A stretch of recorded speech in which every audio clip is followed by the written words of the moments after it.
Hello fellow Avatar and Korra fans, I'm Adam Turnout 4 here with another video. In this video I will be reviewing the Rift Part 1, right here. It is Part 1 of the next comic trilogy, and let me just say this is probably my favorite Avatar comic so far. The main reason you get more Yang Chen, and it focuses on Toph, and it's really awesome to see her awesome, her kick butt and be the Toph you fell in love with the show, with their personality and everything.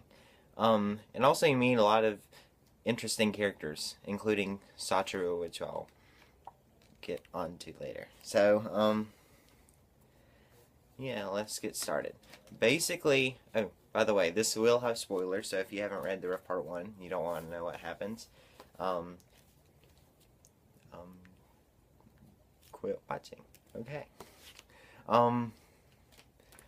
Pretty much the main thing that happened in this, since it's part 1, nothing major happened really.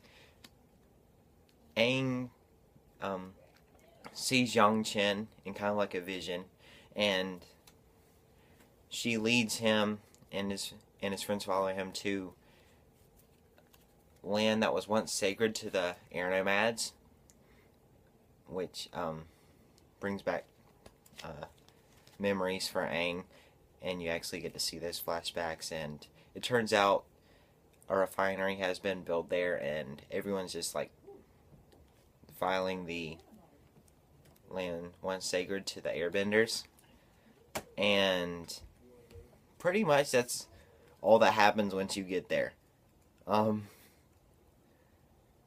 So yeah, that's pretty much the whole plot. One thing that everyone's saying about this comic, first off, everyone loved it once again, and people saying this new character Satoru, let me find a picture of him right here. Everyone's saying that he might be Lin's father, therefore Toph's husband. Mostly because they suddenly became like best friends. They keep on like saying they were kind of clumsy around each other, and I don't know. Everyone's just saying, oh my gosh, they're gonna end up together, just because that's how people are in the Avatar fandom. So yeah, he's the son of the person that runs the refinery, and he helps with all the machines and stuff. And also, one of the main things while I'm on the machines, it reminds me a lot of the Legend of Korra, with like the industry type of thing, automobiles, all that stuff. You kind of get to see that change in this comic, which I thought was pretty cool.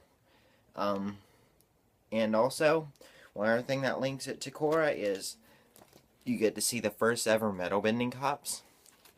And let me see. Okay, there we go. Obviously, they basically have the same armor and everything, except they don't have the metal wires and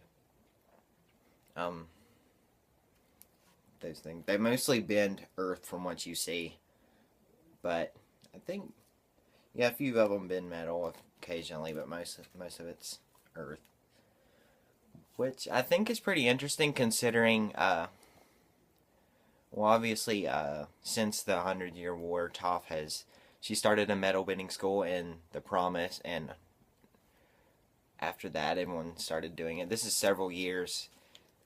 As right now, I think Aang's like 18, so it's spread. And we haven't really got, well, we know that Toph kind of started them, but in these they seem kind of like villains, which I thought was interesting, but we didn't really get much about that. Another one was probably the most interesting thing I thought about this. Just the fact that you see Yang Chen. I've always wanted to learn more about her. I always say if we could get a flashback, kind of like the Avatar Roku episode, I'd want to see hers. Not only because of just herself, I want to see how the Airbenders lived before they got wiped out. We didn't get to see much of that, just Aang's flashback. So yeah, I love Young Chen, and I want to learn more about her. I'm hoping we'll get to see more of her in part 2 and part 3. But anyway, she wasn't that big in it, but it was just cool to see, and how she led Aang to this refinery. And she showed Aang a vision, which I thought was really interesting. You see right here, this giant spirit monster looking thing, like totally like wiping out the refinery and everyone in it, and it just kind of shocks Aang. That's all you get to see of it, just because it's his vision. He doesn't want to tell anyone to scare anyone. But right after I read this, I knew it wouldn't be in part 1. It was part 1, maybe. I bet it'll be in part 3. But anyway, it was pretty cool. Yeah, I guess that's pretty much it for the Rift itself. Once again, the art, the writing, everything in it's really good. And the ending is really cool. It turns out Toph's father has been working with Satoru and his dad in the refinery. That's literally happens on the last page. Toph walks up to him and says it's his father, and then that's how it ends. And obviously he's shocked, and yet happy, you can see. So yeah, I can't wait to see what happens in parts 2 and 3. And it was an excellent setup, and like I said before, my favorite yet. So yeah, now let's move on to the hardcover, or library editions as they're really called, of The Promise and The Search. I've been wanting these ever since they came out, and I finally got them for my birthday. So here's The Promise, and obviously it's just the trilogy for each book, just on bigger pages with notes from the creators of both the show and the comics, like the artists and everything. So it's interesting to read those. I've read some of those. I'm mostly rereading the comics more so I can just refresh my memory, kind of. But that's not the main thing that I wanted. Reason I wanted these books. Not only are they hardcover and cool, it shows all of their concept art. People on like me who in both animation and comics are more on the art side of things. That was the main thing. Like right here, it shows all of the concept sketches for the covers, and you see the pages through the sketching and the inking process and character designs, which I thought was really interesting because obviously since they're a little bit older and they had to kind of change their outfits, they couldn't be exactly the same. So it was pretty interesting to see that. Yeah, and pretty much The Search is just like the same thing. I do love this like cover a lot better than The Promise. The Promise is awesome, but like well, I like The Search as a whole better, but like just like how they include the spirit forest and everything. And pretty much it's the same thing with The Search.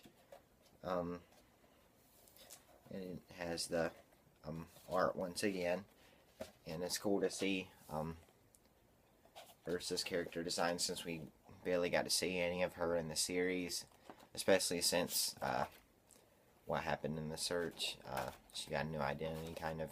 It was pretty interesting, and also probably the most detailed and awesome looking of any character in the Avatar comics is the Mother of Faces, the mother of Ko. Right there, all of her concepts. This is closer to what it became. Anyway, she just looks awesome. She's like faces rotating around her. It just looks cool. I guess that's pretty much it for the hardcovers. So, yeah, I highly recommend these for any Avatar fan of either the comics or the show or both.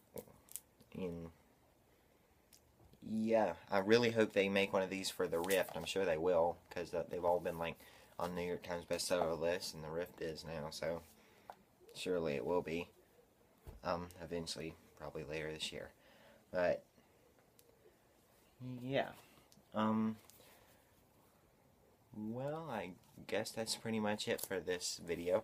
I'm going to do my closing and remind you of a few things coming up. The main thing this Thursday is the Nickelodeon Upfront, and you've probably seen it. Everyone's talking about it on Twitter and everything. It's like extremely likely that we're going to get a Book 3 trailer and release date. Not like, unlike last year, where we said the same thing and we didn't get it. However, the creators have said they're like exactly at the stage of Book 3 right now that they were when Book 2 started airing. So obviously it'll have to be in the next few months or so. And as I said in my last video, they've already had the meeting for the finale overall of Korra, Book 4 finale. So Book 4 is already in the pre-production process, so obviously if they're getting deep into that, Book 3 should be on the finale right now, probably, the last few episodes. So, my opinion for when it'll come out, probably May. That's what I'm thinking, beginning of May. I think April, considering when it comes, March would be already halfway over. Just say we did get everything at the Nick up front, the trailer, date and everything. March would be already halfway over. And I think Nickelodeon would need that month to promote and do all that stuff that they normally do. So I'm just saying May. I think if we don't get a date, we'll at least get a trailer or a clip or something like that, a poster, and just more info overall, because we don't really have anything, maybe character designs like they did with Book 2 before, like 2 years ago. At least a release season would be nice, or a release month, like they did at Comic-Con in September 2013. But yeah, that's the main thing to look forward to. So yeah, I'll be sure to make a video with or without news. Fingers crossed. The best. On either Thursday or Friday, I'll have that up, because it happens in the evening, so around 7, I think. So, I don't know. I'll see. So, yeah, thanks for watching.